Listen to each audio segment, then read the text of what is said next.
kasih Ibu Penny yang saya hormati. Saya melihat perkembangan jamu ini memang suatu tantangan kita juga ya. Dan jamu sebagai aset budaya kita dan katakan sebagai kepemilikan dari Indonesia sendiri. Kira-kira di dalam Badan POM ini dalil-dalil apa perkembangan jamu ini seperti apa sih Bu sebenarnya?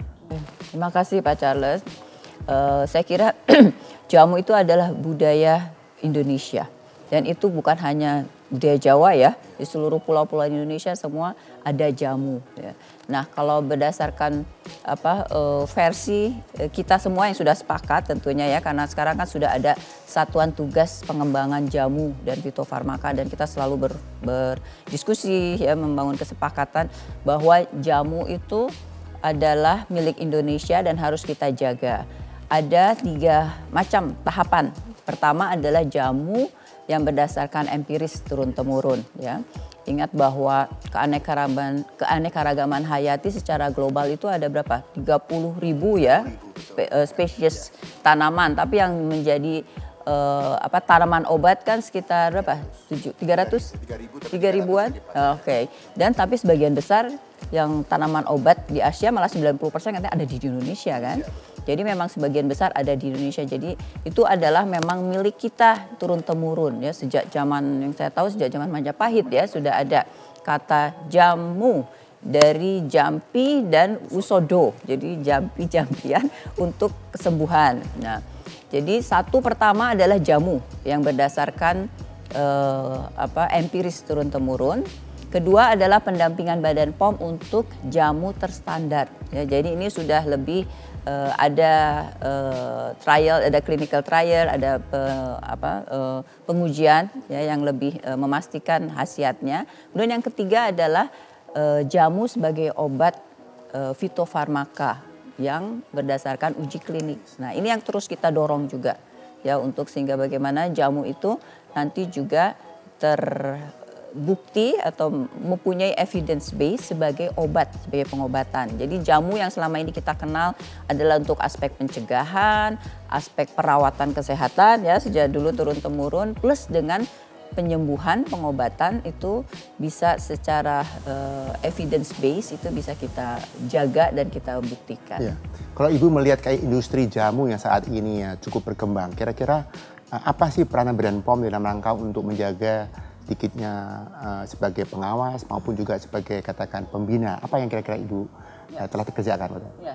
Badan POM, Badan Pengawas Obat dan Makanan, sekarang namanya itu ya, ke depan tentunya kita akan ada perubahan juga untuk Badan Pengawas Obat dan Makanan karena tugas kita yang namanya pengawasan itu lingkupnya luas ya, karena Badan POM sebagai institusi pengendali aspek mutu, keamanan dan jaminan khasiat dari produk obat dan makanan itu sangat penting kan tadi ya, untuk menjaga 3 aspek tersebut, yaitu semua menyangkut aspek kualitas tentunya ya, dan kualitasnya adalah dari mulai bahan baku ya, research, kemudian pembuatannya, produksinya, peredarannya sampai dengan aspek pada saat sampai di masyarakat itu harus dijaga secara berkesinambungan. Jadi peran Badan POM itu ya memang terkait dengan semua aspek tersebut. Sehingga banyak hal yang dilakukan oleh Badan POM. Pertama dari aspek pencegahan tadi kan. Pencegahan itu ya dari aspek standar-standarnya, penetapan standar. Nah kita juga selalu terus berinovasi. Tentunya dengan berkembangnya ilmu pengetahuan, standar pun juga terbuka untuk terus kita buka untuk dialog mana yang lebih lebih tepat untuk perkembangan ilmu pengetahuan yang ada, dan kemudian juga pada saat proses sertifikasi ya dari bagaimana fasilitas pembuatan jamu tersebut adalah menjamin tadi aspek kualitasnya dan bagaimana tadi produksinya, tadi researchnya, produksinya, dan juga bagaimana peredarannya. Di situ Badan POM terus memperkuat perannya ya, dan itu bersama-sama dengan tentunya para pelaku usaha juga ya, mereka pun juga ikut bertanggung jawab dan juga membangun demand yang pintar. Jadi artinya adalah para masyarakat sebagai pembeli jamu juga harus pintar-pintar untuk hanya membeli produk jamu yang tadi mendapatkan yang legal, sudah mendapatkan pendampingan dari Badan POM, dan bermutu, berkualitas, jamu yang berkualitas. Terus mengenai UMKM Bu, kira-kira apa sih yang sudah dilakukan oleh Badan POM dan rencana apa ke depannya sehingga UMKM itu bisa benar-benar berkembang dalam pengembangan? Ya betul Bu Pak Charles. Jadi Badan POM mempunyai keberpihakan untuk pengembangan industri obat dan makanan yang dilakukan oleh UMKM. Nah khusus untuk UMKM jamu kita juga menyadari bahwa sebagian besar ya hampir 80% industri jamu masih UMKM. Nah jadi keberpihakan kita tentunya adalah dengan memberikan perizinan yang bertahap. Ya, jadi tidak harus mempunyai teknologi tinggi dulu jadi industri besar baru mendapatkan sertifikasi dan izin untuk mengedarkan produknya sesuai dengan kemampuannya bertahap. Misalnya tahap pertama sudah diberikan hanya untuk aspek higieniknya, itu sudah bisa mengedarkan produknya, tapi terus didampingi oleh Badan POM sehingga terus meningkat kualitas dari produknya. Fasilitasnya juga terus berkembang. Plus ditambah juga kami punya program Bapak Angkat. Ya, Bapak Angkat dengan industri besar. Itu yang belum pernah terjadi tuh Bu. Nah, industri itu besar. Yang pertama Ibu ambil ya, setelah kita ada betul. Satgas ya pengembangan industri jamu dan obat tradisional. Ada sekitar 9 industri jamu besar yang akan menyediakan diri menjadi Bapak Angkat. Sehingga mereka bisa misalnya ada teknologi yang sudah berubah, industri besar sudah tidak membutuhkan lagi teknologi tersebut yang mengganti ke teknologi yang lebih tinggi. Ini bisa diberikan pada industri jamu yang sedang berkembang dari UMKM. Saya kira itu penting sekali ya untuk pengembangan industri jamu nasional. Jamu gendong juga termasuk bagian Bu? Ya betul, tentunya ya karena itu bagian budaya dengan cara penyajian yang juga tradisional ya. Ya, pendampingan untuk jamu gendong, tentunya jamu gendong tersebut juga kan pelaku usahanya punya asosiasi. Sebagai pendamping, membina. Nah bersama-sama Badan POM kami melakukan kerjasama untuk membina para pelaku usaha jamu gendong ini untuk memastikan aspek tentunya pertama aspek higieniknya, aspek kualitas atau mutu dari bahan baku yang mereka pakai dan juga nanti aspek higienik dalam penyajian gitu. Plus dengan juga sekarang sudah kita edukasi juga kita ajarkan untuk dalam peredarannya menggunakan online. Jadi digitalisasi dalam penjualan penjualan melalui online dari produk-produk jamu gendong ini. Jadi mereka bisa lebih memperluas marketnya dengan menjual melalui online. Nah, kedepannya saya melihat ada sedikitnya persaingan, ya katakan persaingan artinya itu jamu-jamu lokal dengan produk import nih Bu kira-kira nih. Kalau saya melihat kira-kira importnya juga ada masalah juga. Mereka juga mereka ingin sekali masuk ke pasar Indonesia. Kira-kira bagaimana Ibu membuat satu terobosan sehingga produk lokal ini bisa bersaing dengan import? Pertama tentunya kita membangun demand atau pasar masyarakat yang menuju pada mengkonsumsi jamu Indonesia tentunya ya, jamu tradisional Indonesia.